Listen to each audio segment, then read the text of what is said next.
मित्रांनो, सर्वांना जय जिजाऊ. कामाच्या गोष्टीवर चर्चा करत असताना अर्थातच आपल्या सर्वांचं स्वागत आहे. मी गजानन खंदारे.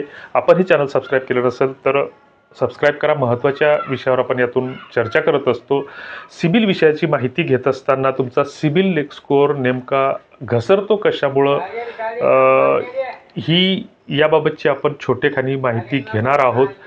बऱ्याच अशा बाजारू कंपन्या आहेत की ज्या तुम्हाला ऑफर करतात की तुमचा इतक्या इतक्या रुपयाच्या बदल्यात आम्ही तुमचा सिबिल स्कोअर दुरुस्त करून देऊ, असं करून देऊ. अशा कंपन्यांच्या चुकूनही नादाला लागू नका. उगीच कोणतं गुड स्कोअर असेल, क्रेडिट मंत्री असेल, पैसा बाजार असेल, चुकूनही यांच्याकडे जाऊ नका.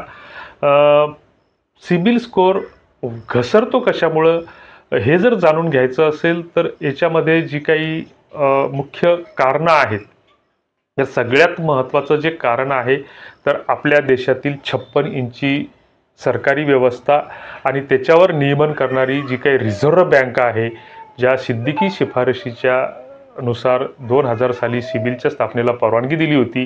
त्याच्यानंतर वेगवेगळ्या सुधारणा होत गेल्या आणि 2017 नंतर ह्या सिबिल कंपन्या विदेशी कंपन्यांच्या घशामध्ये पूर्णपणे घातलेल्या आहेत.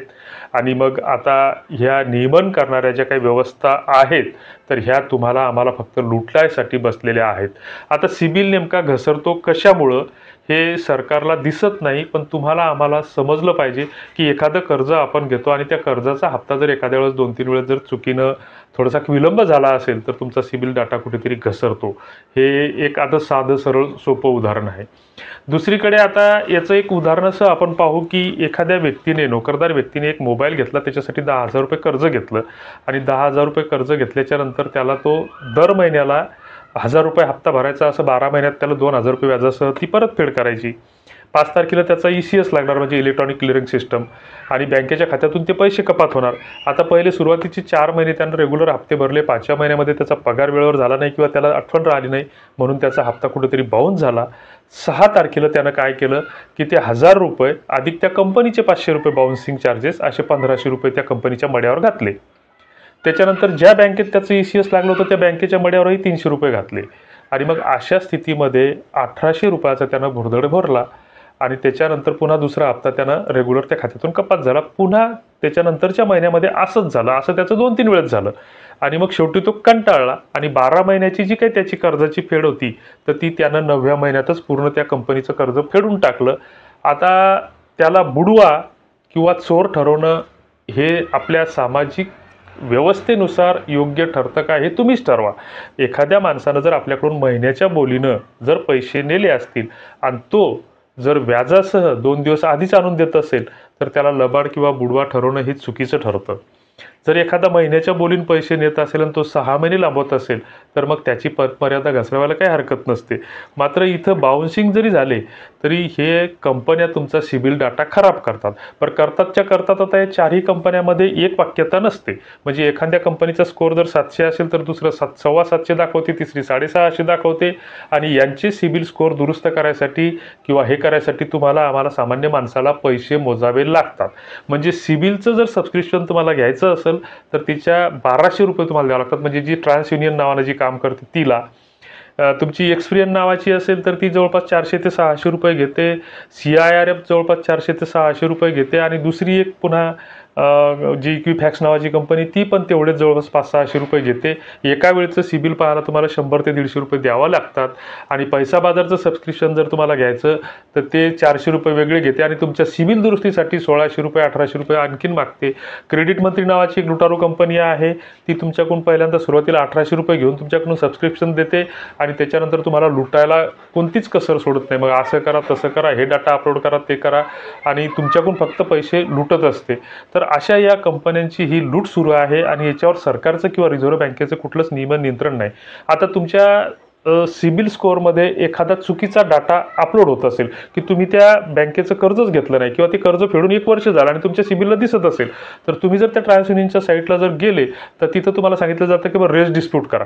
तर रेज डिस्प्यूट तुम्ही आत्ताही करून पहा. रिझर्व्ह बँकेचे गव्हर्नर जर असतील किंवा भारताचे अर्थमंत्री असतील तर त्यांनी आत्ताही सिबिलच्या साईटला भेट द्यावी आणि तिथं जाऊन पाहावं की रेज डिस्प्यूट होते का, सिबिलचा मेल ID सापडतो का, कस्टमर सपोर्ट नंबर मिळतो का, किंवा ते कस्टमर सपोर्टवाले व्यवस्थित माहिती देतात का, हे त्या आमच्या या ज्यांनी त्या कंपन्यांना व्यवसाय करायसाठी परवानगी दिली त्यांनी तपासून बघायला काही हरकत नसावी. आमचं चॅलेंज आहे या बाबतीत की रेस डिस्प्यूट होतं का.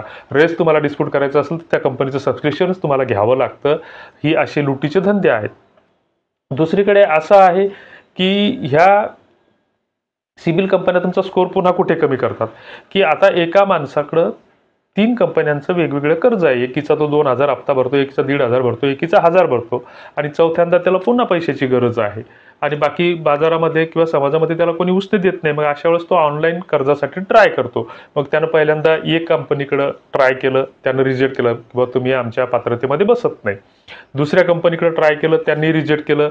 असं 5 कंपन्याकडे वेगवेगळे अर्ज केले आणि त्याला ते रिजेक्ट झालं.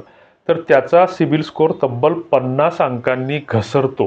म्हणजे एक जर तुमचं लोन रिजेक्ट झालं तर रिजेक्ट व्हायचं काही आणि स्कोर घसरायचं काही कारण नसावं.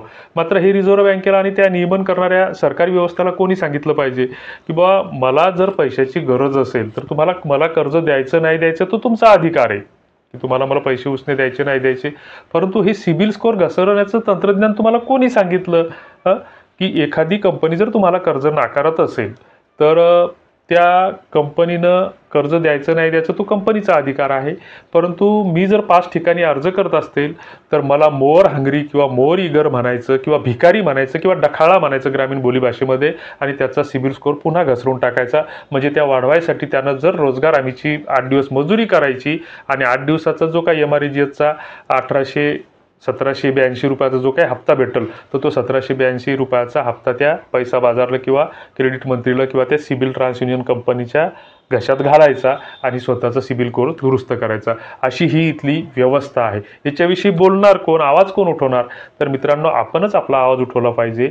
आणि पुढच्या व्हिडिओमध्ये आपण पाहू की जर तुमचा सिबिल कुठे घसरला असेल तर त्याचं क्रेडिट युटिलायझेशन असेल किंवा क्रेडिट कार्ड वापरायचे फायदे काय, तोटे काय इत्यादी अनेक गोष्टींची माहिती आपण या माध्यमातून घेणार आहोत.